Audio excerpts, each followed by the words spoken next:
آپ دیکھتے ہوں گے کہ کبھی کبھی دل میں بہت نیکی کرنے کا من کرتا ہے، بہت نیکیوں پر چلنے کا من کرتا ہے، اور نماز پڑھنے کا من کرتا ہے، اور انسان نیکی والے کام کرتا ہے.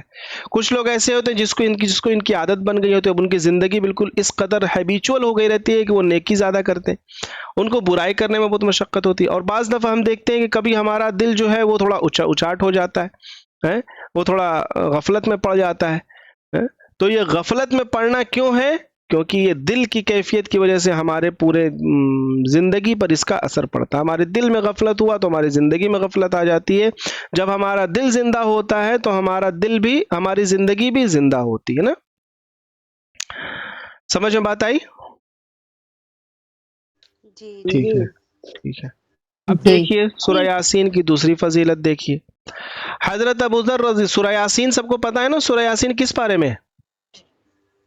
26ویں پارے میں، 22-23 میں.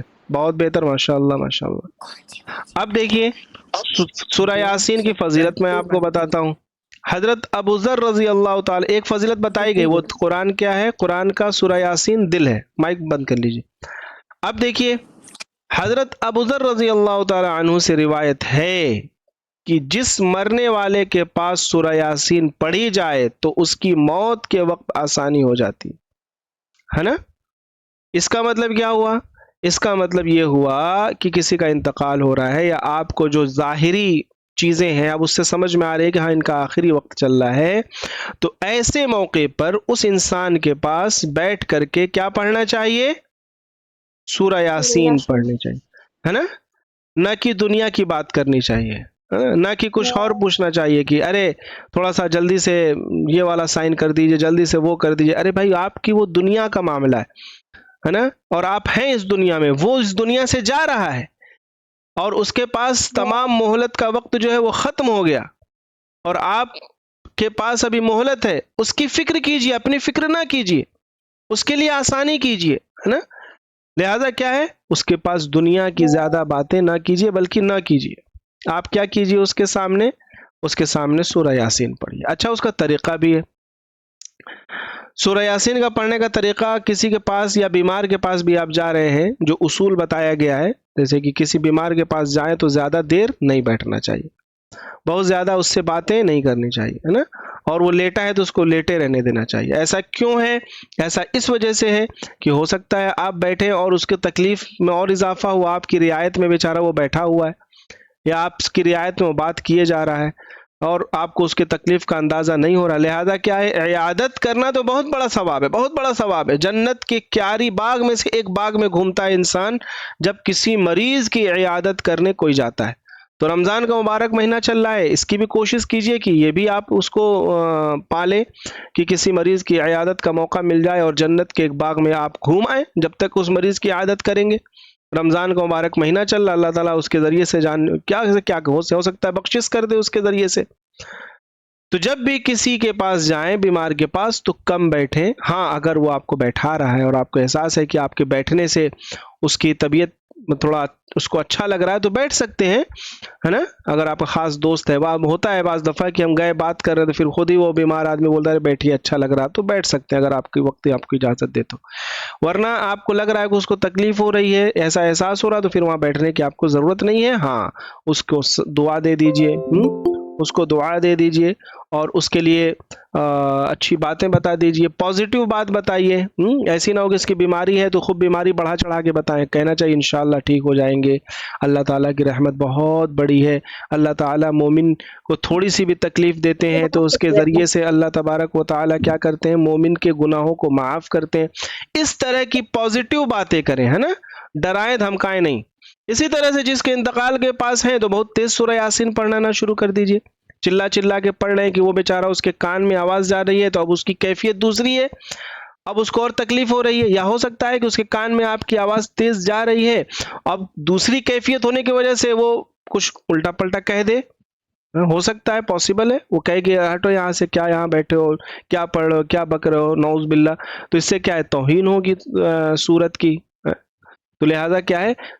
تھوڑا سا آہستہ آواز میں کسی کے پاس اس طرح کی حالت میں اگر آپ پڑھ رہے ہیں تو پڑھنا چاہیے. بہرحال سورہ یاسین کسی انتقال کرتے ہوئے انسان کے پاس پڑھنا مسنون ہے، اس سے اس کی موت میں آسانی ہو جاتی ہے.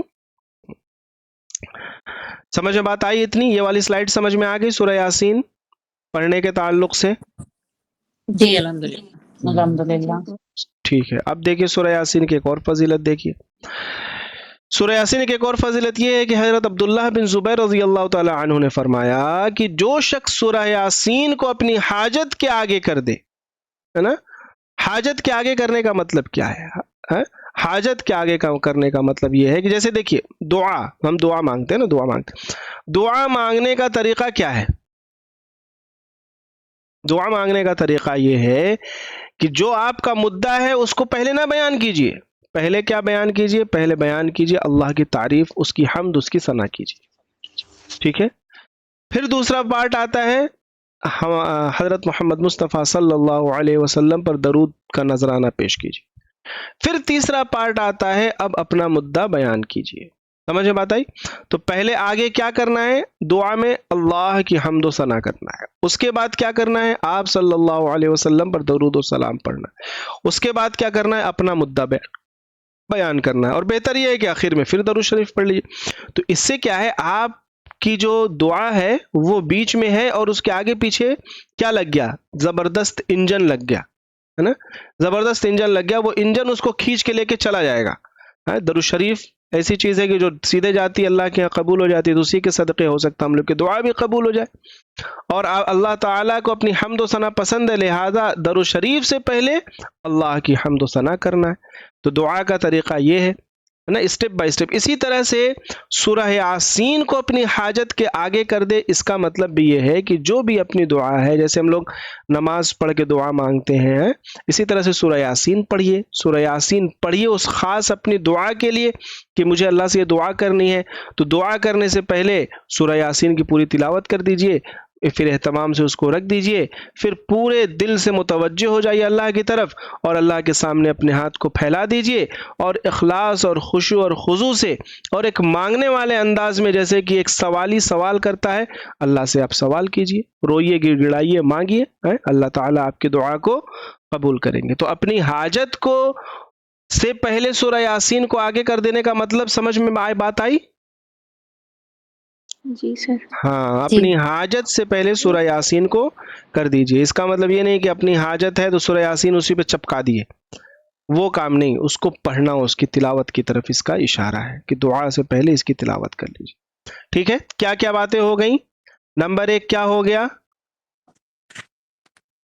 قلب قرآن. قرآن کیا ہے؟ قلب قرآن، دل ہے نا. نمبر 2 کیا ہو گیا؟ کیا ہو گیا؟ کسی کی موت آئے تو اس کے سامنے سورہ یاسین پڑھیے. اس کا طریقہ کیا ہے یہ بتا دیا گیا. نمبر 3 کیا ہو گیا؟ اپنی حاجت سے آگے کوئی اگر سورہ یاسین کو کرنا چاہے تو کرے، یہ بہتر ہے. 3 چیزیں ہو گئیں. ٹھیک ہے. اب دیکھیے اب کیا ہے. اب دیکھیے سورہ یاسین کی فضیلت میں کتنی فضیلت ہوگی سورہ یاسین کی؟ 3 ہوئی نا ابھی. ہاں. اب دیکھیے یہ ایک قول اور ہے، یہ حدیث نہیں ہے شاید. یحییٰ بن کثیر رحمۃ اللہ علیہ نے فرمایا جو شخص صبح کو، تھوڑا مائک بند کر لے، صبح کو سورہ یاسین پڑھ لے وہ شام تک خوشی اور آرام میں رہے گا، اور جو شام کو پڑھ لے تو صبح تک خوشی میں رہے گا. خوشی سے مطلب کیا ہے؟ خوشی سے مطلب یہ نہیں ہے کہ آپ کو کوئی غم کی خبر نہیں ملے گی اور اللہ کی طرف سے آزمائش نہیں آئے گی، بلکہ خوشی اور آرام سے مطلب کیا ہے کہ کل 10 روپے کمائے تھے آج 100 روپے کمائیں گے، کل 10 کمائے تھے آج 20 کمائیں گے. اس کا مطلب یہ ہے یا کچھ اور ہے؟ خوشی اور آرام سے رہے گا، اس کا مطلب یہ ہوا کہ حالت جیسے بھی رہے لیکن انسان کا دل، اس کے اوپر ان حالات کا اثر نہیں ہوگا، ہے نا. آزمائشیں آئیں گی، سب چیزیں ہوں گی، جو چیزیں روٹین کے ساتھ چلتی ہیں وہ ہوں گی، لیکن سورہ یاسین کی برکت سے وہ انسان کیا ہوگا، وہ تکلیف اس کو دل کو نہیں پہنچے گی، اس تکلیف اس دل کو نہیں پہنچے گی. اچھا، ہم دیکھتے ہیں کہ بعض اللہ والے ایسے ہوتے ہیں جو بالکل اطمینان سے ہوتے ہیں، ان کے چہرے کو دیکھیں ایک دم نور سے جگمگاتا رہتا ہے، ایسا لگتا ہے ان کو کوئی ٹینشن ہی نہیں ہے، کوئی پریشانی نہیں ہے. تو کیا ایسی بات ہوتی ہے ان کو پریشانی نہیں ہوتی ہے؟ ہوتی ہے. ان کے ساتھ بھی آزمائشیں آتی ہیں، ہے نا. ہو سکتا ہے کہ وہ اللہ والے کے ساتھ تو عام بندوں کے مقابلے میں زیادہ آزمائشیں آتی ہیں، لیکن کیا ہوتا ہے، اس کا دل اللہ سے اتنا جڑا ہوتا ہے کہ اس کی وجہ سے وہ انسان کیا ہوتا ہے، وہ آزمائشیں اس انسان کو توڑ نہیں پاتی ہیں، کیونکہ وہ اچھی طرح جانتا ہے کہ مومن کا معاملہ کیا ہے، کہ جب اللہ کی طرف سے مومن کا معاملہ کیا ہے، جب اللہ کی طرف سے کوئی تکلیف ملتی ہے تو اس پہ صبر کرتا ہے تو اس کے بدلے بھی وہ تکلیف بھی انجام کے اعتبار سے بہتر ہے، اور جب اللہ کی طرف سے مومن کو نعمت ملتی ہے تو وہ اس نعمت پہ کیا کرتا ہے، شکر کرتا ہے، ہاں شکر کرتا ہے، تو وہ شکر بھی اس کے لیے کیا ہوتی ہے، نعمت بن جاتی ہے، بہتری بن جاتی ہے۔ تو دونوں، مومن کا چت بھی اس کا ہوتا ہے اور پٹ بھی مومن کی ہوتی ہے، چت اور پٹ، ہے نا، جیسے سکے کے دو پہلو، دونوں پہلو مومن کا ہوتا ہے۔ تو اس کا مطلب کیا ہوا، اس کا مطلب یہ ہوا کہ آزمائشیں آئیں گی، سب چیزیں ہوں گی، لیکن وہ انسان کو اس آزمائش کی وجہ سے وہ دباؤ میں نہیں آئے گا، اور جو شرعی احکام ہے اس کو پورا کرے گا، ہے نا، وہ اطمینان میں رہے گا، ہے نا، اطمینان میں رہے گا۔ یہ کسی شاعر نے کہا ہے کہ طوفان کر رہا تھا میرے عزم کا طواف، دنیا سمجھ رہی تھی میری کشتی بھنور میں، ہے نا۔ یہ سمجھ میں آیا، سمجھ میں آ گئی یہ سلائیڈ؟ جی سر، ٹھیک ہے، جی جی جی ٹھیک جی ہے، چلیے کہیے الحمدللہ، الحمدللہ۔ الحمدللہ۔ الحمدللہ۔ چلیے 11 بج گیا ہے، اب سورہ یاسین کے تعلق سے یہ 2 سلائیڈیں اور ہیں، پھر اس کے بعد یہ شروع ہو جائے گا انشاءاللہ۔ تو انشاءاللہ کل ہم پھر اسی ٹائم جڑیں گے انشاءاللہ آدھے گھنٹے کے لیے۔